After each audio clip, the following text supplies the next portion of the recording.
அப்போ அனைவரோட ஆலோசனைகளை ஏற்றுக்கொள்ளணும், அனைவரையும் அழைச்சி பேசணும், அவங்களோட ஐடியாக்களையும் எடுக்கணும், நாட்டை அபிவிருத்தி பண்ணுறதை பற்றி பார்க்கணும் ஒழிய ரொம்ப கவலையாக இருக்குது சொல்கிறதுக்கு ஒரு மக்கள் தினம் இல்லை, வேலை வாய்ப்பு கொடுக்குறாங்கல்ல, 2 வருஷம் ஆகுது ஆட்சிக்கு வந்து அந்த அரசாங்கம் வந்து செஞ்சதா எந்த வேலை திட்டம் புதுசாக தெரியல, எல்லாமே பழைய வேலை திட்டங்களை தான் முன்னெடுத்துட்டு போகிறாங்க. அறநாள் மக்கள் முன்னணியின் தலைவர் விசேடமாக இன்று 2 விடயங்கள் இங்கே பேச இருக்கின்றது. விசேடமாக ஒன்று, மேல் நீதிமன்ற நீதியரசர்களின் வயதெல்லையை கூட்டுவது. இது அரசாங்கம் முன்னெடுத்து செல்லும் இந்த வேலை திட்டத்தை சட்டத்தரணிகள் எதிர்க்கின்றார்கள், பொதுவாக புத்த பிக்குகள் எதிர்க்கின்றார்கள், முக்கியமாக அனைவருமே எதிர்க்கின்றார்கள் என்று தான் கூற வேண்டும். பொதுமக்கள் அரசாங்கத்துக்கு வாக்களித்தது வந்து மக்களின் செல்வாக்கை கொடுத்தது. பொதுமக்கள் என்ன சொல்கின்றாரோ அதையும் மக்கள் அரசாங்கம் கேட்க வேண்டும். இப்போ பொதுமக்களில் ஒரு குறிப்பிட்ட 70-75% மக்கள் இதை எதிர்க்கின்றார்கள், அதை அரசாங்கம் ஒத்துக்கொள்ள வேண்டும். அதே நேரத்தில் இந்த சட்டத்தரணிகளின் ஆலோசனை இவர்கள் ஏற்றுக்கொள்ள வேண்டிய சட்டத்தரணிகள் தான் சட்டத்தை பற்றி நீதிமன்றத்தில் பேசுவார்கள், அவர்களுக்கு இதை பற்றி அதிகமாக தெரியும். மேல் நீதிமன்ற நீதிபதிகள் வயதெல்லையை கூட்டுவது ஒரு சட்டத்தரணிகள் எதிர்ப்பதால், பொதுமக்களும் எதிர்ப்பதால், புத்த சமய தலைவர்களை எதிர்ப்பதால் அதை அரசாங்கம் உடனடியாக மீளாராய்ச்சி செய்து ஆலோசித்து இதுக்கு உடனடி நடவடிக்கை எடுத்து இந்த செயற்திட்டத்தை இடைநிறுத்த வேண்டும் என்பதுதான் அறநாள் மக்கள் முன்னணியின் நோக்கம். அது மட்டும் இல்லை, இந்த சிறைச்சாலைகளில் ஏற்பட்டு வரும் பிரச்சனைகள், சிறைச்சாலை வந்து மக்கள் பாதுகாப்பு இருக்கிறதுக்கு தான் சிறைச்சாலை இருக்கின்றது.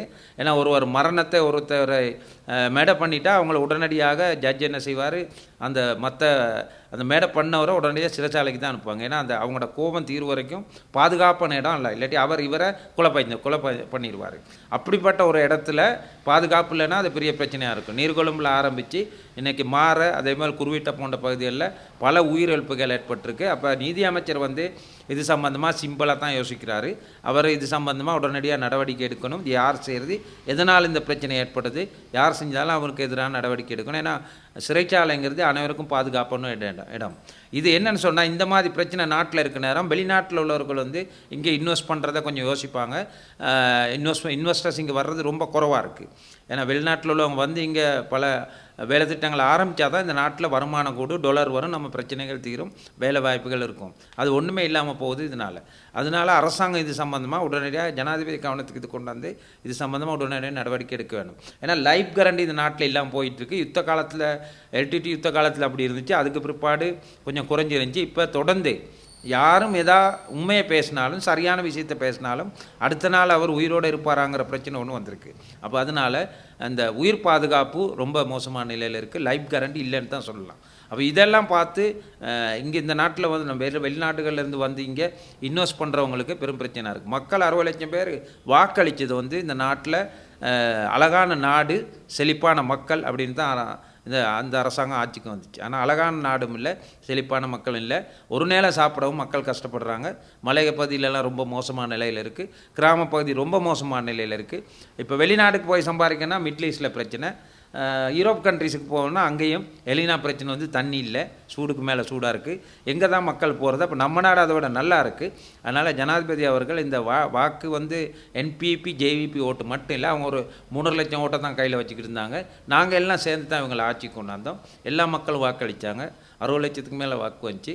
அப்போ அனைவரோட ஆலோசனைகளை ஏற்றுக்கொள்ளணும், அனைவரையும் அழைச்சி பேசணும், அவங்களோட ஐடியாக்களையும் எடுக்கணும், நாட்டை அபிவிருத்தி பண்ணுறதை பற்றி பார்க்கணும் ஒழிய ரொம்ப கவலையாக இருக்குது சொல்கிறதுக்கு ஒரு மக்கள் தினம் இல்லை, வேலை வாய்ப்பு கொடுக்குறாங்கல்ல, 2 வருஷம் ஆகுது ஆட்சிக்கு வந்து அந்த அரசாங்கம் வந்து செஞ்சதா எந்த வேலை திட்டம் புதுசாக தெரியல, எல்லாமே பழைய வேலை திட்டங்களை தான் முன்னெடுத்துட்டு போகிறாங்க. அப்போ மக்கள் எதிர்பார்க்குறது ஒரே விஷயந்தான், இந்த நாட்டில் பொருளாதாரம் நல்லா இருக்கணும், அப்போ தான் சாமான விலைகள் குறையணும், அப்போ தான் சாப்பிட்றதுக்கு லேசாக இருக்கும். வருமானம் டேக்கு டே குறைஞ்சிக்கிட்டு போகுது, விலை அதிகரிச்சுக்கிட்டு போகுது. இப்போ அது வந்து ப்ளஸ்ஸும் மைனஸும் மாதிரி. அப்போ அதனால் உடனடியாக இந்த பல பிரச்சனைகளை, தேவையற்ற பிரச்சனைகளை விட்டுட்டு டீசல் பெட்ரோல் விலை அது மாதிரி சாமான் விலைகளை குறைக்கிறதுக்கான ஏற்பாடு செய்யணும். அப்படி இல்லைன்னா மக்களோட வருமானத்தை கூட்டுறதுக்கு வேலை திட்டங்களை அரசாங்கம் கொண்டாடணும், புது வேலை திட்டங்களை கொண்டாடுற மூலம் தான் இந்த நாட்டு பிரச்சனை தீர்க்கலாம். இந்த புது வேலை திட்டங்களை கொண்டாடுறதுக்கு வெளிநாட்டிலேருந்து நாங்கள் இன்வெஸ்டர்களை கொண்டாடணும், இங்கே வந்து பிஸ்னஸ் துவங்குறதுக்கு அவங்கள கொண்டாடுறனா நாட்டு பாதுகாப்பு நிலை நல்லா இருக்கணும். அப்போ இந்த நாட்டு பாதுகாப்பு நிலை நல்லா இருக்கணும்னா அனைத்து கட்சிகளையும் கூப்பிட்டு உடனடியாக அவங்க கவர்மெண்ட் இதுக்கு ஒரு நடவடிக்கை எடுக்கணும். ஆப்ரேஷன் சக்ஸஸ் பேஷண்ட் டைன்னு தான் சொல்லலாம். டாக்டர் சொல்கிறார் பேஷண்ட் சக்ஸஸ்ஃபுல்லி டன் ஆப்ரேஷன், ஆனால் வெளியே வரணும் பேஷண்ட் இறந்து போய்ட்டார். அதுபோல் தான் அரசாங்கம் 2 வருஷமாக நாங்கள் அதை செய்கிறோம் இதை செய்யணும்னு சொன்னதுக்கு மக்களுக்கு தேவையானதை ஒன்றும் செய்யலை. பசிக்கு கஞ்சாவது கொடுக்கணும், பிரியாணி கொடுத்து சரி வராதுன்னு தான் இந்த இடத்துல நான் சொல்கிறேன். அதே நேரத்தில் எதிர்கட்சிகள் தொடர்ந்து பிரச்சனை பண்ணிக்கிட்டு இருக்காமல் மற்ற நாட்டுகளில் மாதிரி இது 70, 30, 40 வருஷம் யுத்தம், 70 வருஷம் ஆட்சியில் ஒன்றுமே நடக்கலை. இவங்க எல்லாமே ஆட்சி பண்ணவங்க தான் இருக்காங்க. ஸ்ரீலங்கா சுதந்திர கட்சியாக இருக்கலாம், ஐக்கிய தேசிய கட்சியாக இருக்கலாம், மொட்டு கட்சியாக இருக்கலாம், எல்லா கட்சியுமே ஆட்சி பண்ணாங்க. எல்லாம் 2 வருஷம் ஜனாதிபதியாக இருந்தாங்க, 10 வருஷம் 10 முறை மினிஸ்டராக இருந்திருக்காங்க. ஆனால் மக்கள் தேவை எதுன்னு அவங்க செயற்படுத்தலை. இவங்க சரியாக செய்யாதனால தான் என்பிபி அரசாங்கம் ஆட்சிக்கு வந்துச்சு 159 சீட்டோட ஜனாதிபதியோட. போன முறை கூட எதிர்கட்சி எடுத்துக்கிட்டால் சஜித் பிரேமதாசையும் ரணில் விக்ரமசிங்க கிட்டத்தட்ட 66 லட்சம் ஓட்டு கொடுத்துருந்தாங்க. சிறு கட்சிகள்லாம் சேர்ந்து நானும் ஜனாதிபதி தேர்தல் கேண்டிடேட்டு, சிறு கட்சிகள்லாம் சேர்ந்து 80 லட்சத்துக்கு மேலே. அப்போ 80 லட்சம் மக்கள் வாக்களிச்சிருக்கிறாங்க. அனுர குமார திசாநாயக் ஜனாதிபதி அவர்கள் கிட்டத்தட்ட அதில் 60% தான் எடுத்து தான் ஜனாதிபதி ஆனார். அப்போ அந்த இடத்துல பார்த்தா எதிர்கட்சிக்கு மக்கள் அப்போ எதிர்கட்சியோட பொறுப்பும் இருக்குது. எல்லா கட்சிகளும் சேர்ந்து இந்த பிரச்சனையை தீர்த்து மக்கள்கிட்ட பொருளாதாரத்தை கட்டியெழுப்பி கல்வி, சுகாதாரம், பொருளாதாரம், வேலைவாய்ப்பு அதுகளுக்கு ஒரு ஏற்பாடு பண்ணுறது தான் நோக்கமாக இருக்கும். அதுக்கு அரசாங்கத்துக்கு உதவி செய்ய அவங்க முன் வரணும். அரசாங்கம் செய்கிற வேலைகளை குழப்படிக்கக்கூடாது.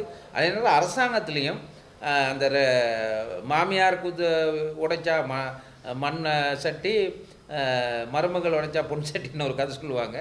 அந்த மாதிரி இது அவங்களுக்கு ஒருத்தருக்கு இவங்களுக்கு ஒரு சட்டம் இருக்கக்கூடாது. யார் பிள்ளை செஞ்சாலும் அது ஒரே தான் இருக்கணும். இந்த கட்சி ஆட்கள் செஞ்சாலும் அந்த கட்சி ஆட்கள் செஞ்சாலும் உடனடியாக அதுக்கு நடவடிக்கை எடுக்கணும். அரசாங்கம் மற்ற கட்சிகளையும் அழைக்கணும், அவங்களோட ஐடியாக்களையும் கேட்கணும். அதனால் எதிர்கட்சி குழப்பம் இல்லாமல் குழப்படி செய்யாமல் அரசாங்கத்தை பிரட்டுறதுக்கு முடிவு பண்ணாமல் இந்த அரசாங்கத்துக்கு ஆதரவு வழங்கி மக்களோட பிரச்சனையை தீர்த்தா எதிர்காலத்தில் எதிர்கட்சி மக்கள் சும்மாவே கூப்பிட்டு ஆதரிப்பாங்கன்னு தான் எங்கள் கட்சியோட நோக்கம். ஏன்னா ஜனாதிபதி செய்கிற இந்த வேலை திட்டங்கள் நல்ல வேலை திட்டங்கள் நாங்கள் முன்வைக்கலாம். இப்போ நேற்று முந்தான கூட கிராம மக்களின் வருமானத்தை கூட்டுறதுக்கான வேலை திட்டம் ஒன்று நாங்கள் ஆரம்பித்தோம். ரத்னபுர கல்துறை மாவட்டத்தில் இங்கேருந்து அந்த பழங்கள், ஆர்கானிக் அதெல்லாம் வெளிநாட்டுகளுக்கு அனுப்பி அதே மாதிரி இலங்கையில் உள்ள பெரிய பெரிய நிறுவனங்களுக்கு கொடுத்து அந்த வேலைகளை செய்கிறதுக்கு. அது அரசாங்கத்தை நாங்கள் எதிர்பார்த்துட்டு செய்யலை, அரசாங்கத்தோடு தான் சேர்ந்து செய்கிறோம். அரசாங்கத்துக்கு ஆதரவளிக்கும் ஒரு வேலை திட்டம். அப்போ அது எந்த மக்களோட வாக்குகளை வாக்கு வங்கி எதிர்பார்த்து நாங்கள் செய்யலை. அதுபோல் ஒவ்வொரு கட்சியும் முன் வந்து அரசாங்கத்துக்கு ஆதரவு வழங்க வேணுங்கிறது தான் எங்கள் நோக்கம். அதன் மூலம் தான் இந்த நாட்டில் பிரச்சனையை தீர்க்கலாம்.